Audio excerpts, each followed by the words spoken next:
The glass doors of Coal Industries gleamed like mirrors, reflecting the bustle of morning traffic outside. Employees in sleek suits hurried through the revolving doors, their ID badges swinging, their voices blending into a hum of routine. But amidst all that motion stood a still, small figure, a little girl no older than 6, her pink backpack slightly too big for her small shoulders. She clutched a brown paper lunch bag so tightly her knuckles turned white. Her shoes were scuffed, her socks mismatched, and yet she stood there with the confidence of someone who knew she had a mission. Her gaze darted around the sea of tall adults until it landed on one man emerging from a black luxury car, tall, broad-shouldered, and impeccably dressed in a navy suit that probably cost more than her mother's rent. The girl's heart leapt. That was him. She recognized him from the photograph her mother kept in the drawer, the one she sometimes took out late at night when she thought no one was watching. "That's Daddy," her mother had whispered once, only once, before quickly changing the subject. The man walked briskly across the lobby, checking his watch, his phone buzzing with messages. The girl took a deep breath and stepped forward. Her voice came out barely above a whisper, trembling but clear. "You forgot your lunch, Daddy." The sound stopped him in his tracks. His polished shoes froze mid-step on the marble floor. Heads turned. Conversations halted. The receptionist, mid-sentence, looked up from her desk. The echo of the child's small voice lingered in the air like a ripple through glass. Ethan Cole turned, confusion flickering in his gray eyes. His expression softened slightly when he saw the girl, small, fragile, her eyes wide with hope. But then came the hesitation. He didn't have children. He couldn't have children, or so he thought. "I'm sorry, sweetheart," he said carefully, lowering his voice so the crowd wouldn't hear. "I think you've made a mistake." But the girl only shook her head and took a step closer, holding out the brown bag with trembling hands. "No," she whispered again. "You forgot it. Mommy said you always forget things when you're busy." A murmur spread through the lobby. Security glanced uncertainly at each other. Ethan's assistant froze near the elevator, her mouth slightly open. The little girl's earnest face, those familiar eyes, unsettled him in a way no board meeting or hostile takeover ever had. And as the silence stretched, Ethan realized something impossible was beginning. Ethan knelt slowly, the polished floor cool beneath his knees, as the girl continued to hold out the brown paper bag. Her hands trembled, but her gaze didn't waver. Behind them, the lobby buzzed with barely contained curiosity, whispers, the soft clicks of phone cameras, the security team waiting for instructions. To them, this was a bizarre interruption in a millionaire's morning. But to Ethan, it suddenly felt like the world had narrowed to the space between him and this child. He reached out and took the bag from her tiny hands.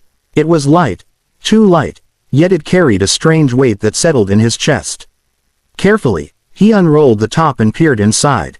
A sandwich wrapped in wax paper, an apple, a folded napkin, and a small note written on plain stationery, the ink slightly smudged as if the writer's hand had trembled. His breath caught as he unfolded the paper. "You left before you could say goodbye. She deserves at least that. M." The handwriting was unmistakable. Curved letters, steady strokes, and that familiar signature, M. For a moment, Ethan forgot where he was. The office, the people, the cameras, everything blurred. His heartbeat pounded in his ears. Maya. The name echoed like a memory he'd spent years trying to bury.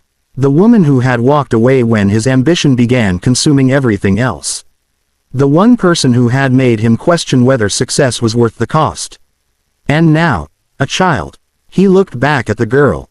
Her brown eyes were large and searching, the same warm shade that had once made him lose his words during late-night conversations years ago. "Sweetheart," he said gently, his voice cracking against his will, "where is your mom?" The girl blinked, suddenly nervous under the attention of the crowd. She twisted the strap of her backpack and pointed toward the glass doors. "She said I should give you this," she murmured. "Then wait until you remember." Ethan followed her gaze. Through the lobby's glass, he could just make out the shadow of a woman standing across the street, still, watchful. His breath hitched, a mix of fear and hope flickering through him. Security leaned in again. "Sir, should we escort the child?" Ethan shook his head sharply, eyes never leaving the doors. "No," he said, his voice low but firm. "No one touches her." For the first time in years, the CEO who commanded empires looked utterly unsure, not of his business, but of his own past. He turned back to the girl, heart hammering, and whispered, "What's your name?" She smiled shyly. "Lila," she said. The name hit him like quiet thunder. Maya once told him, "If I ever have a daughter, I'll call her Lila. It means night beauty." And suddenly, everything inside Ethan Cole began to crack. The revolving doors creaked softly as the wind from outside swept in, carrying the faint scent of rain. Ethan's eyes stayed locked on the shadowy figure beyond the glass. Every second stretched thin, his pulse loud in his ears. The child, Lila, stood quietly beside him, still clutching her backpack, unaware of the chaos unfolding inside his mind. Then, the woman stepped forward. For a heartbeat, Ethan thought he was seeing a ghost. Maya looked almost exactly as he remembered. Tall, graceful, her dark hair tumbling over her shoulders, but time had etched faint lines at the corners of her eyes, and there was a weary strength in her expression that hadn't been there before. Her clothes were simple, her posture hesitant, yet her presence commanded more of his attention than any boardroom full of executives ever had. "Maya," he breathed, the name escaping before he could stop it. His voice trembled in a way it never did, not even during billion-dollar negotiations. The sound of it seemed to make her flinch. She stepped through the glass doors, the click of her worn heels echoing sharply in the marble silence. Dozens of employees pretended to work or check their phones, but no one could look away. Maya's eyes met Ethan's, and something unspoken passed between them. 8 years of unanswered questions, regrets, and what-ifs. "I didn't want to do this here," she said finally, her voice low but steady. "But you never answered my letters. You changed your number. What was I supposed to do?" Ethan's mouth opened, but no words came. He had changed everything after the merger. His contacts, his home, even his last name legally. He thought he was starting fresh, but now he realized he had erased more than just his past.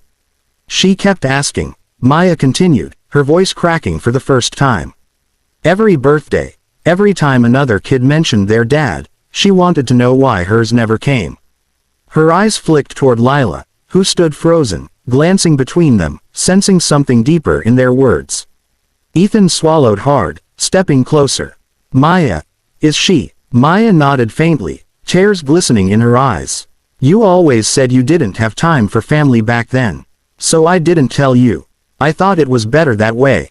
But she deserves to know where she came from, who you are." Ethan's composure shattered completely. He turned to look at the girl. Really looked this time, and it was as if he was staring into a mirror from years ago. The same dimple appeared when she frowned slightly. The same storm-gray eyes, framed by lashes that had once made Maya blush when he caught her looking too long. Lila tilted her head, confused by his silence. "Daddy," she whispered again, her voice trembling, hopeful. And just like that, the wall he had built between his heart and his life came crashing down. Ethan knelt, his vision blurring with tears he hadn't realized were there. "Lila," he said softly, testing the name that already felt like part of him. I didn't know." From across the lobby, Maya wiped at her cheek and whispered, "Now you do." And as the room seemed to hold its breath, Ethan Cole, the untouchable, unstoppable CEO, felt something unfamiliar bloom inside him. Not power, not control, but love, and the unbearable weight of lost time. For a long, fragile moment, none of them spoke. The busy lobby that once echoed with footsteps and chatter now felt suspended in stillness. Even the hum of the air conditioning seemed to fade beneath the quiet rhythm of their breathing. Ethan stayed crouched before Lila, his hands trembling as he held her small shoulders. She looked at him with a mixture of confusion and wonder, her round face tilted up toward his, toward the man she had called Daddy, with such certainty, and who now looked at her as if he had found something he didn't know he'd lost. "I'm so sorry," Ethan whispered, the words cracking under the weight of years. His voice, usually sharp and commanding, trembled like a confession. Lila blinked, not understanding, but sensing his sadness. She reached out with her tiny hand and placed it on his cheek. "It's okay," she said simply, and smiled, a smile so bright and familiar it tore through him. Maya stood a few steps away, her arms crossed tightly, as if holding herself together. Tears glimmered in her eyes, but her face carried that same quiet strength that had once drawn Ethan to her. He rose slowly, still holding Lila's hand, and turned toward her. For a moment, the powerful CEO looked utterly human, vulnerable, broken, and desperately trying to catch up with the life that had slipped away from him. "I didn't know," he said hoarsely. "If I had." Maya shook her head. "You would have chosen work anyway," she said softly, though the bitterness in her tone was thinly veiled.